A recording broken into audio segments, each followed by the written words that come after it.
আজকের এই রায়ের পরে জনাব লুৎফুজ্জামান বাবরের জেল থেকে মুক্তি পেতে আর কোনো বাধা থাকলো না।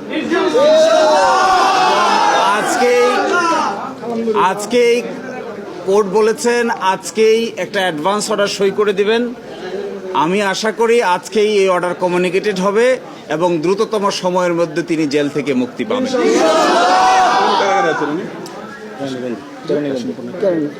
তিনি কেরানীগঞ্জ কারাগারে আছেন। কেরানীগঞ্জ কারাগারে আদেশ যথানিয়মে পৌঁছার পর তার স্বজন এবং তার আত্মীয় স্বজন এবং গুণগ্রাহীরা যারা আছে, আমি আশা করব সকলেই শান্তভাবে আইন কানুন মেনে তাকে জেল থেকে বের করে যথাসম্মানে তাকে বাসায় পৌঁছে দিবেন। এবং এই মামলায় 14 জনের সাজা হয়েছিল। এই 14 জনের সাজার মধ্যে 5 জনকে আজকে বেকসুর খালাস দিয়েছেন, 5 জনের সাজা কমিয়ে দিয়েছেন, আর 4 জন মৃত্যুজনিত কারণে তাদের আপিল অ্যাবেট হয়ে গেছে, অর্থাৎ মৃত্যুজনিত কারণে নিষ্পত্তি হয়ে গেছে।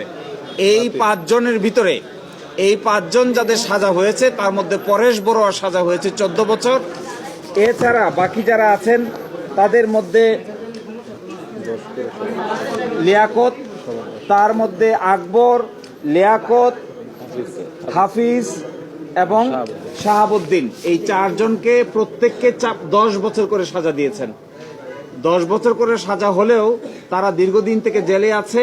বলেছেন ইতোমধ্যে যে সময়টুকু তারা খেটেছেন এটি তাদের জেল খাটার পরিপূর্ণ যে মেয়াদ আছে তার থেকে বাদ যাবে। এই জন্য তাদেরও মুক্তি পেতে কোনো বাধা থাকবে না। সবচেয়ে মূল কথা হলো দীর্ঘদিন জেল খেটেছেন জনাব লুৎফুজ্জামান বাবর। তিনি বাংলাদেশের সরকারের একসময় গুরুত্বপূর্ণ ব্যক্তি ছিলেন। দুটো যে মামলা ছিল 21 আগস্টের মামলা এবং 10 ট্রাকের মামলা, এই দুটোই ছিল ওনার বিরুদ্ধে সবচাইতে বেশি অভিযোগ। দুটো মামলায় 2 বার মৃত্যুদণ্ড হয়েছিল। এই মৃত্যুদণ্ড থেকে তিনি খালাস পেয়েছেন, যাবজ্জীবন থেকে খালাস পেয়েছেন। অতঃপর এখন আর জেল থেকে মুক্তি পেতে তার কোনো বাধা থাকবে না। একনল হ্যান্ড ওয়াশ 100% প্যারাবেন ফ্রি, তাই নিরাপদ হাতের জন্য আস্থা রাখুন একনলে। ওনাকে যে গ্রাউন্ডে আদালত খালাস দিয়েছেন, আপনারা জানেন ওনার বিরুদ্ধে 2টা অভিযোগ এনেছিলেন রাষ্ট্রপক্ষ। একটা অভিযোগে বলেছেন যে ওনার কথায় 5 জন ব্যক্তিকে অ্যারেস্ট করার পরে তাদেরকে ছেড়ে দেওয়া হয়, উনি ইনফ্লুয়েন্স করে ছেড়েছেন, একটা অভিযোগ। দ্বিতীয় অভিযোগ ওনার বিরুদ্ধে আনা হয়েছিল যে তিনি এই মামলার তদন্ত প্রক্রিয়াকে বাধাগ্রস্ত করেছিলেন। একটা ডিপার্টমেন্টাল তদন্ত হয়েছিল, তৎকালীন সচিবের নেতৃত্বে একটা ডিপার্টমেন্টাল তদন্ত হয়, ওই তদন্তকে তিনি বাধাগ্রস্ত করেছেন। এই দুটোর ব্যাপারে আদালতের ফাইন্ডিং হলো যে 5 জনকে ওনার ইনফ্লুয়েন্সে ছেড়ে দেওয়া হয় বলেছিল, আমরা রেকর্ড থেকে দেখিয়েছি এই 5 জনই আসলে জেলে ছিল, কাউকেই আসলে ছাড়া হয় নাই। আর যার ইনফ্লুয়েন্সে ওনার ইনফ্লুয়েন্সে তদন্ত রিপোর্ট পরিবর্তন করা হয়েছিল, এই মর্মে অভিযোগ আনা হয়েছে। সাক্ষীরা এসে পরস্পর বিপরীতধর্মী বক্তব্য দিয়ে বলেছেন, একজন আরেকজনের বিরুদ্ধে বলেছেন যে তদন্ত যে রিপোর্ট সাবমিট করেছেন একজন জানেন আরেকজন জানেনই না, যারা নাকি কমিটির মেম্বার ছিলেন। ফলে এই কন্ট্রাডিক্টরি রিপোর্টগুলো তিনি আমলে নিয়েছেন, 5 জনকে জেলে নিয়েছেন। এই কথার কোনো সত্যতা খুঁজে পাওয়া যায় নাই, এই জন্যই তাকে সাজা দেওয়া হয়েছে। তিনি জেল থেকে বলেছেন যে তাকে এইভাবে রাজনৈতিকভাবে হেনস্থা করার প্রধান কারণ ছিল তিনি তৎকালীন মাননীয় প্রধানমন্ত্রী বেগম খালেদা জিয়ার বিশ্বস্ত একজন মন্ত্রী ছিলেন। তার আর্গুমেন্ট, তিনি আমাকে জেল থেকে বলেছেন যে সবকিছুর কেন্দ্রবিন্দু ছিল, তিনি খুব অ্যাক্টিভ মিনিস্টার ছিলেন, সব কাজের সঙ্গে জড়িত ছিলেন। এই জন্য তৎকালীন মাননীয় প্রধানমন্ত্রী তাকে অনেক বেশি কাছে কাজ করার ক্ষেত্রে রিলাই করতেন এবং নির্ভর করতেন।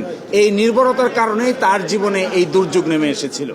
আমরা আশা করব এই দুর্যোগ থেকে তিনি মুক্তি পাচ্ছেন, আবার দেশের জন্য অবদান রাখার সুযোগ তিনি পাবেন। এই মামলায় খালাস পেয়েছেন জনাব লুৎফুজ্জামান বাবর, জনাব মহসিন তালুকদার, জনাব একেএম এনামুল হক এবং জনাব রেজ্জাকুল হায়দার এবং জনাব নুরুল আমিন, এই 5 জন খালাস পেয়েছেন। আর এই মামলায় মৃত্যুজনিত কারণে বাতিল হয়েছে আপিল। তিনি হলেন জনাব আব্দুর রহিম, জনাব মতিউর রহমান নিজামী, জনাব দিন মোহাম্মদ, জনাব হাজি আব্দুস সুবান। আর এই মামলায় বাকি 5 জনের পরেশ বড়ুয়া যার সাজা ছিল যাবজ্জীবন, এটি কমে 14 বছর হয়েছে। এর বাইরে আকবর হোসেনের সাজা হয়েছে 10 বছর, লিয়াকত হোসেনের সাজা হয়েছে 10 বছর, হাফিজুর রহমানের সাজা হয়েছে 10 বছর এবং শাহাবুদ্দিনের সাজা হয়েছে 10 বছর। এই সর্বসাকুল্যে 14 জনের বিচারের রায় আজকে ঘোষণা করা হয়েছে। এবং তিনি একটা কথা শুনেন, আজকে একটা লাস্ট কথা আমরা বলতে চাই। উনিও বলেছেন আমাকে বারবার, একটু ধৈর্য ধরেন প্লিজ, লাস্ট কথা বলতে চাই। উনি বারবার বলেছেন যে ওনাকে 78 দিন রিমান্ডে রাখা হয়েছিল। এই 78 দিন রিমান্ডে রাখা অবস্থায় ওনাকে বারবার রাষ্ট্রপক্ষ চাপ দিয়েছে তিনি যেন তৎকালীন মাননীয় প্রধানমন্ত্রী বেগম খালেদা জিয়ার বিরুদ্ধে জবানবন্দি প্রদান করেন, এবং তাকে এইভাবেও প্রেসার করা হয়েছে যে তিনি যেন বর্তমান বিএনপির ভারপ্রাপ্ত চেয়ারম্যান জনাব তারেক রহমানকে জড়িত করে স্টেটমেন্ট দেন, তবে তাকে আসামি করা হবে না, সাক্ষী করা হবে। কিন্তু 78 দিন রিমান্ডে থাকার পরেও তিনি এই ধরনের স্টেটমেন্ট দিতে রাজি হননি। তিনি বলেছেন যে তাকে এই মামলায় আসামি করার পিছনে এইটাই মূল কারণ।